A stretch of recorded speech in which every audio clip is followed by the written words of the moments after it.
মানুষ মানুষের জন্য। এই উদ্দেশ্যকে সামনে রেখে একটি অরাজনৈতিক, অসাম্প্রদায়িক, অলাভজনক মানবিক সংগঠন আলোর সীমান্তের যাত্রা শুরু করলো চাঁপাইনবাবগঞ্জ জেলার শিবগঞ্জ উপজেলার মোবারকপুর ইউনিয়নের হিতাকাঙ্ক্ষী জনতা।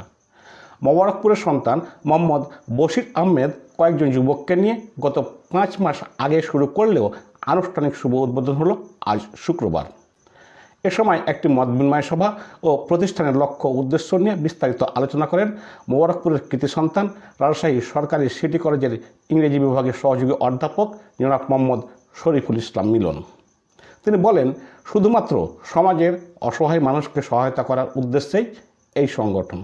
যেসব অসহায় মানুষ ক্যান্সার সহ বিভিন্ন দুরারোগ্য ব্যাধিতে ভুগছেন এবং অর্থের অভাবে চিকিৎসা করতে পারছেন না, ঔষধ কিনতে পারছেন না, তাদের পাশে থেকে যথাসম্ভব আর্থিক সহায়তা প্রদান করা এর মূল লক্ষ্য।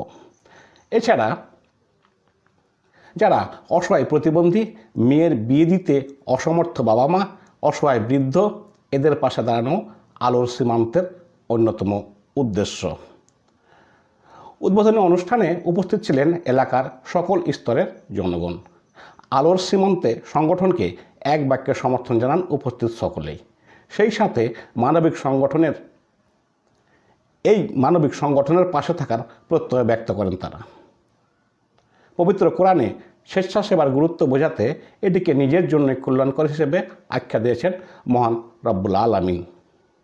এ প্রসঙ্গে পবিত্র কোরআনে আল্লাহ পাক বলেন, যে ব্যক্তি স্বেচ্ছায় সৎ কর্ম করে তা তার জন্য কল্যাণকর। সূরা বাকারা আয়াত 184। স্বেচ্ছাসেবকদের জন্য রয়েছে আল্লাহর সাহায্য। রাসূলুল্লাহ সাল্লাল্লাহু আলাইহি সাল্লাম বলেন, বান্দা তার ভাইকে যতক্ষণ সাহায্য করে আল্লাহ ততক্ষণ তাকে সাহায্য করতে থাকেন। মুসলিম শরীফ হাদিস নাম্বার 2148।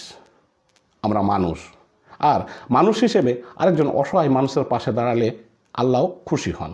তাই আসুন আমরা মানুষ হিসেবে আরেকজন অসহায় মানুষকে সহায়তার হাতটি বাড়িয়ে দিই। যার জীবন প্রদীপ দারিদ্র্যের কষাঘাতে নিভু নিভু করছে, তাকে একটু হলেও টেনে তুলি আলোর প্রান্তরে।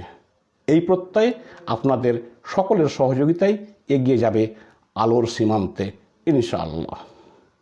সামনে এই শুভযাত্রা শুরু করছি, সকলে আমরা একসাথে আছি ইনশাআল্লাহ। ইনশাআল্লাহ। আল্লাহু আকবার। আমরা